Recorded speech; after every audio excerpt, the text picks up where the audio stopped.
já tratamos do STF, mas o TSE também tomou uma medida que terá impacto na eleição deste ano, que é o uso das inteligências artificiais, passando ali por regras da Justiça Eleitoral, inclusive com proibição de deepfake, que é você colocar o rosto de alguém em outra pessoa e colocando ela para falar coisas que ela não disse. Isso foi usado em processos eleitorais anteriores, fora do Brasil, inclusive. Você vê na internet vídeos nesse sentido e, para a campanha eleitoral, está proibido. Mas a gente preparou uma cartela explicando o que o TSE decidiu sobre lei eleitoral. Está aí. O uso da inteligência artificial deve seguir as seguintes regras. Primeiro, é preciso sinalizar um conteúdo fabricado ou manipulado por inteligência artificial.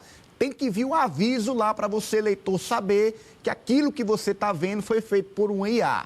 Segundo, proibido o uso de chatbot para simular conversas com o candidato. O candidato não pode ser substituído por um atendimento automatizado via inteligência artificial.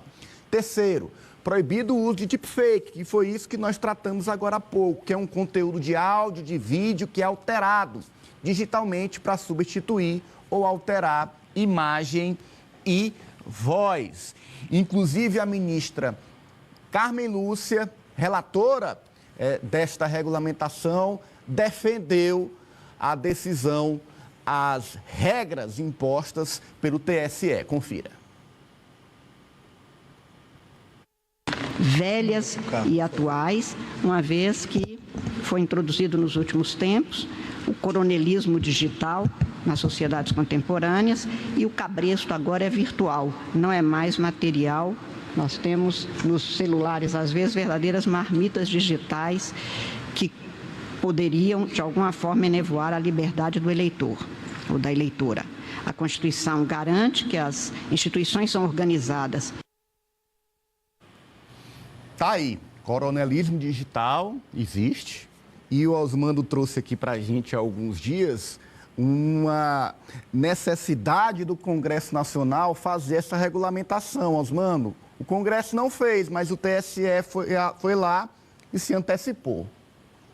Exatamente, Ananias. O TSE se antecipou ontem à inação, à inércia do Congresso e decidiu, por uma resolução dura, extremamente necessária, que dá à população brasileira, ao eleitorado brasileiro, tranquilidade, pelo menos no campo eleitoral, no campo dessas eleições de 2024, de que nós não teremos o uso de mecanismos criminosos com o uso, sobretudo, das deepfakes, utilizadas a partir de inteligência artificial, que visam manipular e melar o resultado de eleições.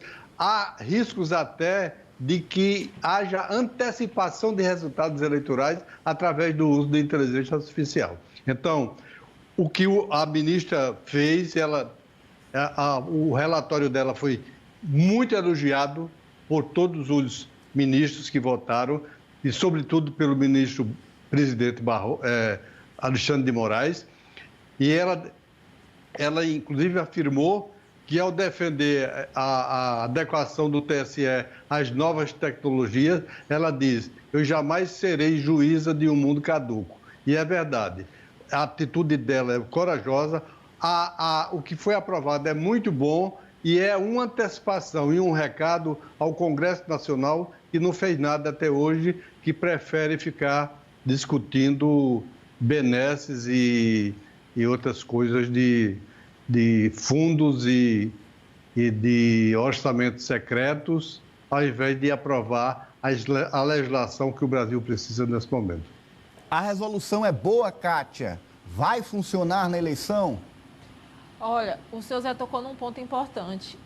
O Congresso não faz nada porque eles já estão pensando em se favorecer, vamos falar assim, dessa terra do vale tudo, né?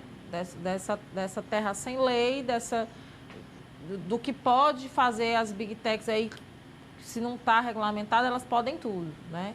E o estrago, ele é grande, porque a gente vê sempre, a resposta é lenta, a retirada do ar das informações falsas e das montagens é lenta, e isso em campanha eleitoral, 5 minutos de publicação, uma publicação que interessa a um lado, usando esse tipo de ferramenta, pode determinar aí uma vitória ou uma derrota numa campanha, e os congressistas sabem disso. Em relação à atuação da Justiça Eleitoral, o que me preocupa é que a Justiça, ainda hoje, e é necessário, atualização do seu corpo técnico para lidar com isso, né? O Ministério Público Eleitoral, a fiscalização, porque o avanço, né, da internet, dos usos das tecnologias. Eu conheço advogados eleitorais que já estão fazendo cursos e participando de palestras com pessoas ligadas aí desse mundo da tecnologia, já para se precaver da campanha do universo de situações em que eles poderão estar envolvidos como advogados eleitoralistas, tanto na parte de defesa como também na parte de acusação. Mas será que a Justiça também está acompanhando isso? É verdade. E outra personagem, outro polo importante nessa discussão são as próprias Big Techs. O que há de previsão, Osmando, para as Big Techs, para responsabilizar essas grandes empresas? Olha, eu acho que a Cátia tem razão em parte, mas veja bem, a partir do momento em que a resolução do TSE determina que as deepfake não poderão ser usadas e que o uso da inteligência artificial por um determinado candidato ou por um determinado partido terá que ser informado à Justiça Eleitoral, você tem que entender que há um batalhão, um exército dos fiscais contrários, dos candidatos contrários que estão sendo atingidos.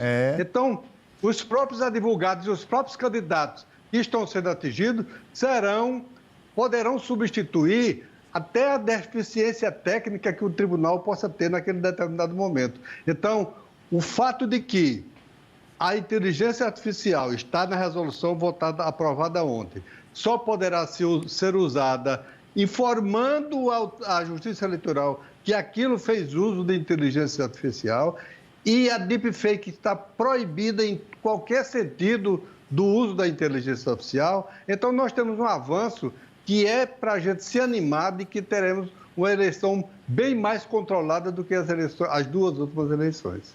E as expectativas eram péssimas também, né, seu Zé? Porque não tinha regramento algum. Não tinha nada, era Agora, uma coisa que não... tem uma resolução aí do TSE, e repito,